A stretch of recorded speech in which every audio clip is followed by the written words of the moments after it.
Brought to you by the Dark Lord himself, Queasy Ali.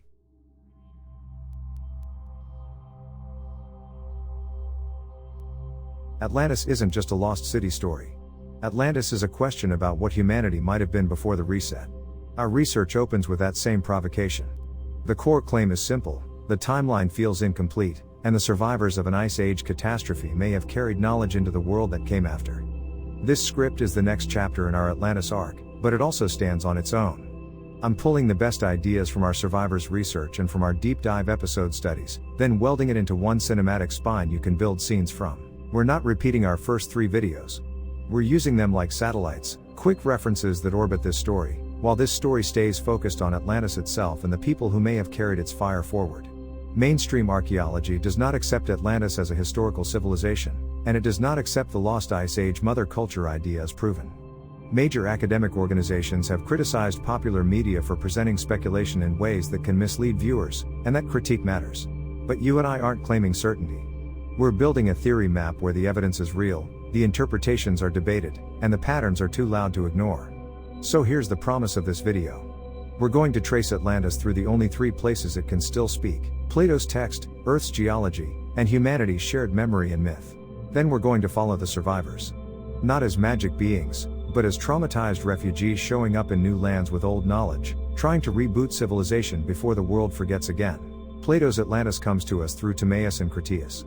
In the story, Solon hears it from Egyptian priests, and the fall of Atlantis is placed 9,000 years before Solon, roughly the window around 11,600 years ago. That date matters because it sits right on top of a real, global climate turning point. Noah's paleoclimate summaries describe the Younger Dryas as a sharply defined cold interval beginning around 12,800 years ago and ending around 11,600 years ago, with abrupt shifts that still surprise scientists. If you want a clean mental model, think of it like 2 gates. One gate is the snap back into cold conditions, and the other gate is the snap out of it, with major meltwater pulses and sea level chaos on the exit, as sea level research literature has documented for late ice age transitions. Our research keeps returning to one uncomfortable pattern. Monumental sites show up with precision, scale, and astronomical obsession that seem too early for the standard timeline, and they're often followed by collapse and amnesia. Across the Andes, Indonesia, Malta, Turkey, and North America, we keep finding the same questions. The topic is controversial, but the locations are real, and the questions are real too. Then the lens widens and the thesis stays the same. We revisit the Americas and push harder on the idea that ancient cultures could be inheriting knowledge from a shattered predecessor, not inventing everything from nothing. Now, I'm not asking you to believe Atlantis. I'm asking you to notice how many independent lines of story keep circling the same bullseye: a forgotten high culture, a cataclysm, and teachers who arrive afterward to rebuild the world. If Atlantis existed, it would not look like a Marvel city with glowing towers. It would look like the best of late ice age humanity: seafaring, organized, metalworking, geometry obsessed, and plugged into the sky because the sky was their calendar and their threat detector. And if Atlantis fell, the survivors would not look like gods. They would look like sailors who lost everything: carrying fragments, measuring systems, star knowledge, stone tricks, farming know-how, and trying to trade it for food, safety, and a future. This is where myth becomes evidence, not proof, but a data set. When stories spread across oceans and still share the same skeletal structure, that structure is worth studying, especially if it maps onto real climate shock. Flood myths are everywhere for a reason. At the end of the Ice Age, sea levels rose dramatically and coastlines shifted, drowning huge areas of land where people once lived and hunted. But the most explosive part isn't just that there was a flood. The explosive part is what comes next: the civilizer figure who shows up after the destruction to restart the human machine. Our deep research highlights this pattern constantly, even when it isn't framed as Atlantis. It points at teachers in stories, and asks the forbidden question: what if those teachers were survivors of a real lost world, not inventions of imagination? Before we name names, we need one rule on the table.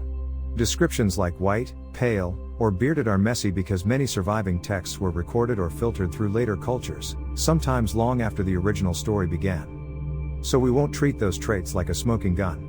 We'll treat them like a clue about foreignness: outsiders arriving by water, carrying unfamiliar skills, and being remembered as different from the locals. First stop is Mesoamerica. In our episode studies, we spend time in Mexico and Central America, pointing to massive pyramids, grid-planned cities, and calendars that feel obsessed with cycles and endings. In that world, one name keeps surfacing like a buoy after a storm: Quetzalcoatl, the feathered serpent, gets linked with knowledge, creation, priesthood, and the ordering of civilization in Mesoamerican traditions. Some traditions merge the deity with a culture hero, a leader-teacher associated with law, ritual reform, and an ethic that contrasts with later brutality. The story turns him into a civilizer who arrives, instructs, and then leaves, often tied to the sea and the promise of return. If you're looking at this through an Atlantis lens, the arrival matters more than the costume.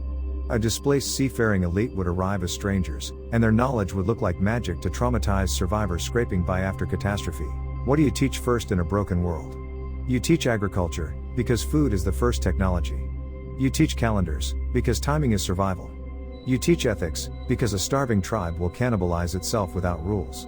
That is exactly the three-part combo Quetzalcoatl gets remembered for: order, instruction, and the architecture of time. Even if Atlantis is wrong, the pattern of the myth still points to real cultural memory of a post-disaster reboot. Now jump south to the Andes.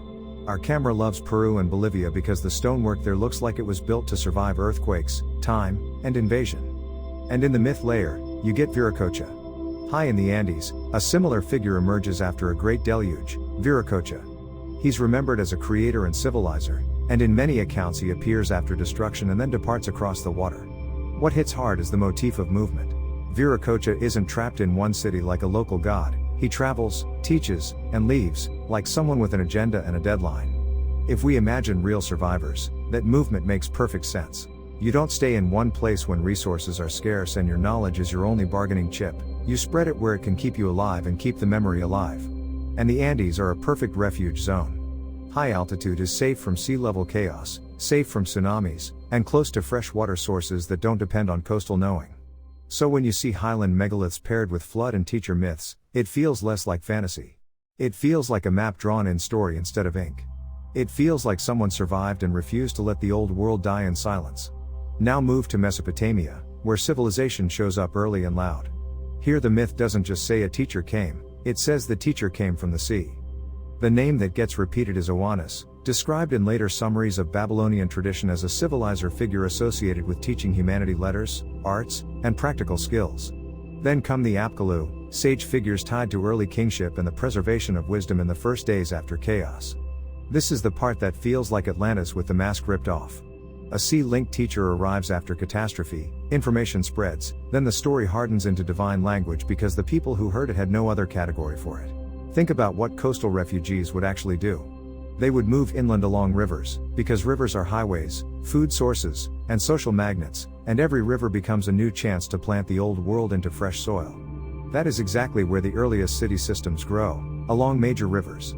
Whether the teachers were literal survivors or symbolic archetypes, the myth maps onto the geography of survival. Egypt is where Plato anchors Atlantis, and Egypt is where the survivor concept becomes an official worldview. Egyptian tradition speaks about Zep-Tepi, the first time a primordial age when the blueprint of order was established before later dynasties began. In Plato's telling, Egyptian priests tell Solon that civilizations rise and fall in cycles because of disasters from the sky and the sea.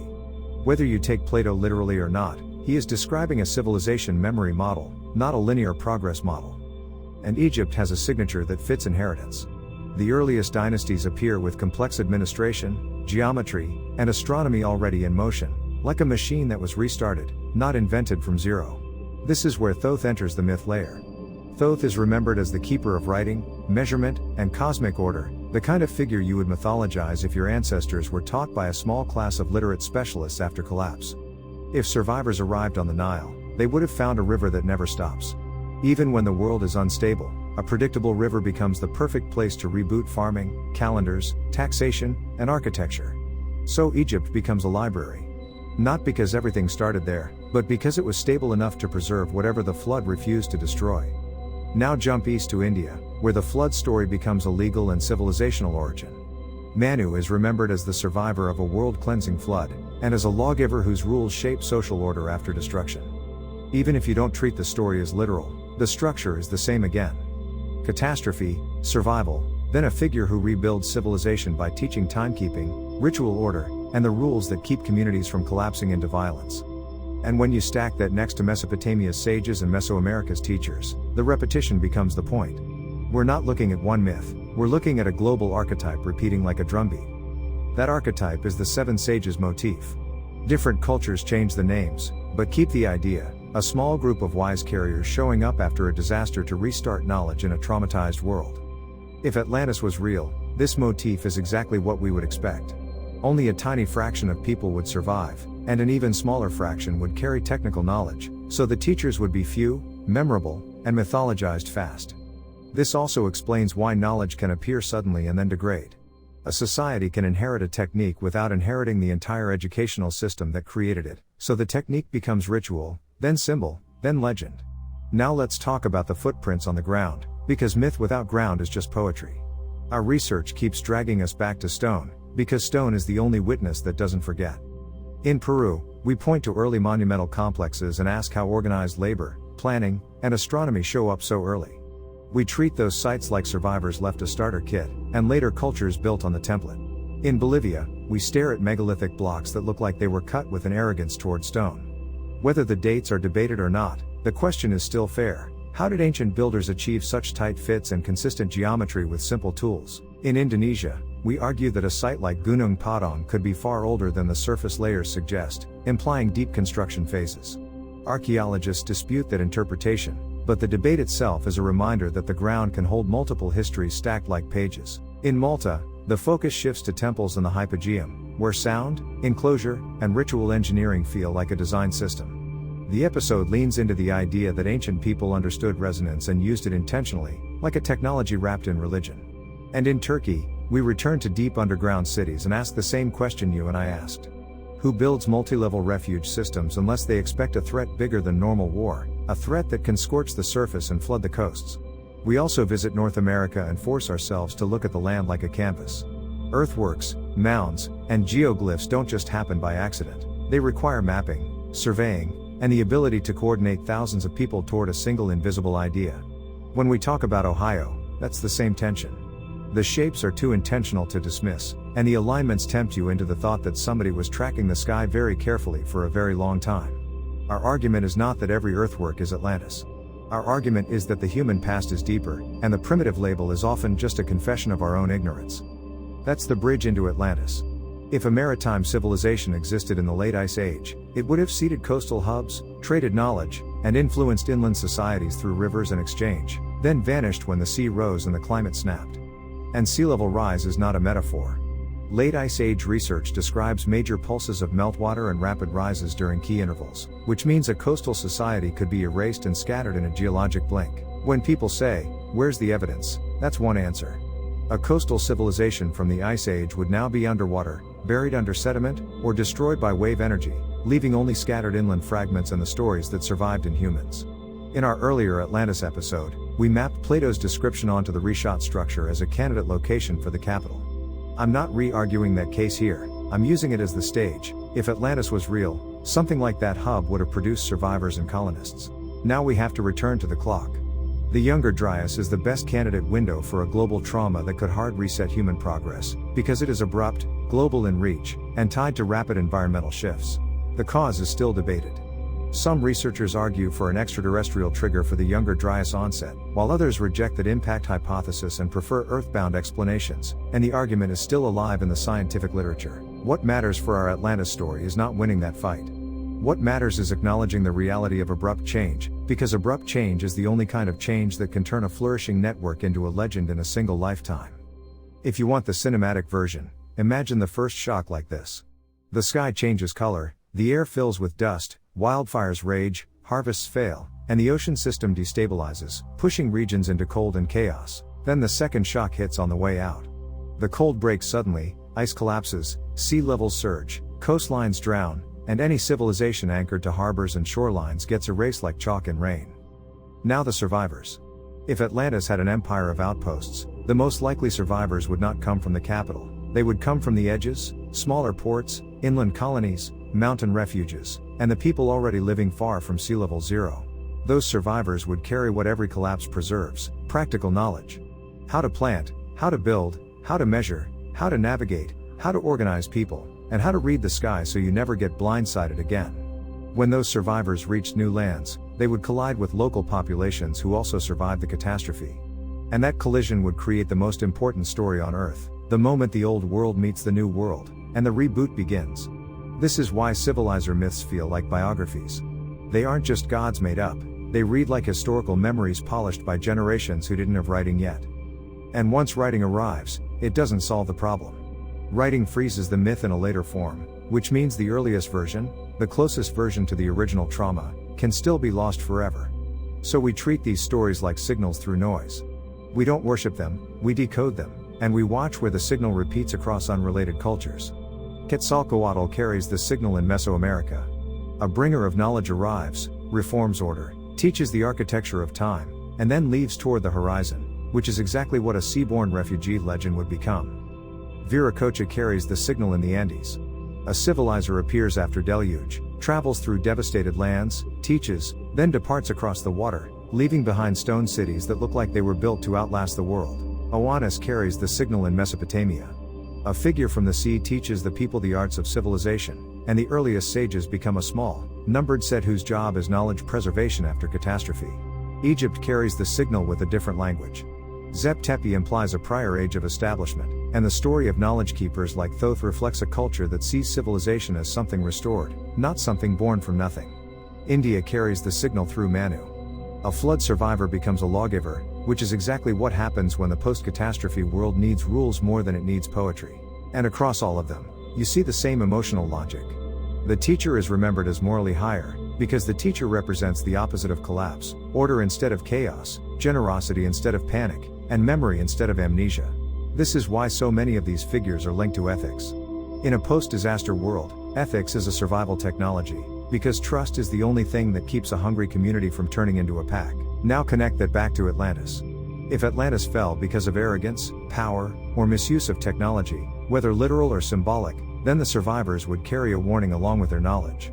That warning would be coded into myth as a command to not repeat the sins of the old world. And it would be coded into monuments as a command to remember the sky, because the sky is the clock that can kill you. This is exactly why so many ancient sites are astronomical. Even mainstream archaeology agrees that many monuments align to solstices, equinoxes, and key celestial cycles, because those cycles are reliable in a world where everything else can fail. We use this to argue for a lost science tradition. Critics respond that you don't need Atlantis to explain skywatching, because any farming society benefits from a calendar, and that is a fair point. But here is the tension we keep returning to. In multiple regions, the scale and sophistication of planning appears early and suddenly, like a jump cut instead of a slow staircase, and that jump cut is what makes people reach for a lost predecessor. If Atlantis survivors existed, they wouldn't rebuild Atlantis immediately. They would blend into other peoples, marry, trade, teach, and over generations their origin would blur until only myth survived, because myth is what a culture uses to remember what it can't prove. And the ocean would erase their footprints.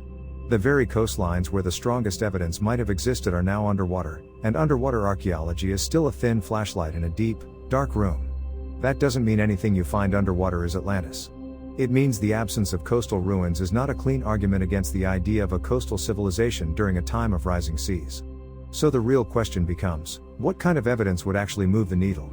Not vibes, not aesthetics, but datable artifacts, stratigraphy, submerged architecture with clear cultural context, and genetics that show migration pulses matching the catastrophe window.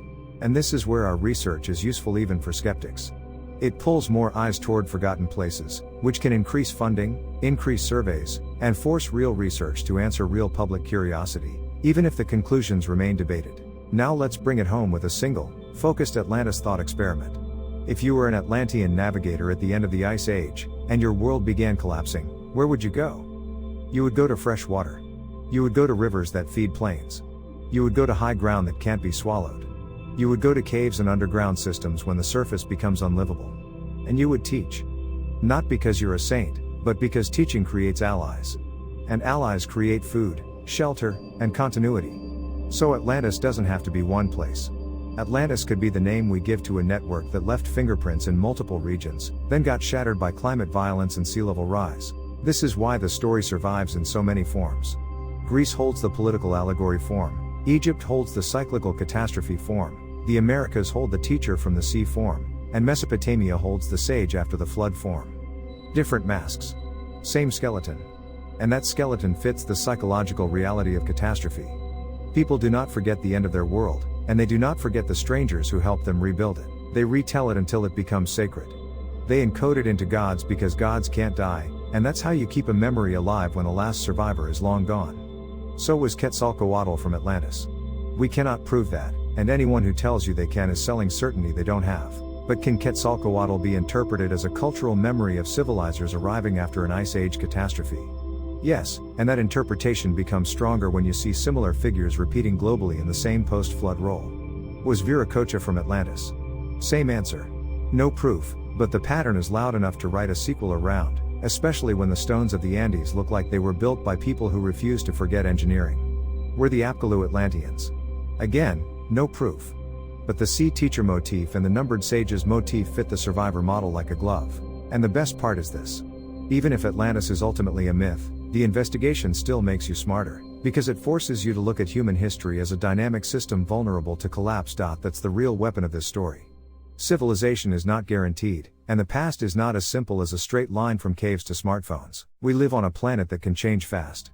The Younger Dryas is one of the clearest reminders that abrupt climate transitions are part of Earth's story, and sea level can rewrite the map of the world. So whether Atlantis was a literal empire or a symbolic memory of a lost age, the moral is the same. Build with humility, watch the sky, protect knowledge, and don't assume tomorrow will look like today. Because the survivors of Atlantis are not just ancient characters. They are a mirror aimed at us, asking what we would carry if the world snapped, and whether our own myths would make us look like gods or fools. If you want the full trilogy context, go watch the Pyramid episode and the Underground Cities episode after this. Then come back here and tell me which civilizer figure feels most like a refugee, and which feels most like pure symbolism. Atlantis was the prologue. The survivors wrote the first chapters of the reboot, and the world we call history may just be the aftershock. Huizi Ali, the man, the myth, the legend. The icon aka the Dark Lord. Hashtag Revolution 2025 Hashtag Chaos Rising 2025 Hashtag Southpaw Rebellion 2025 Hashtag Atlantis Reborn Hashtag Ancient Reset Hashtag Civilizer Gods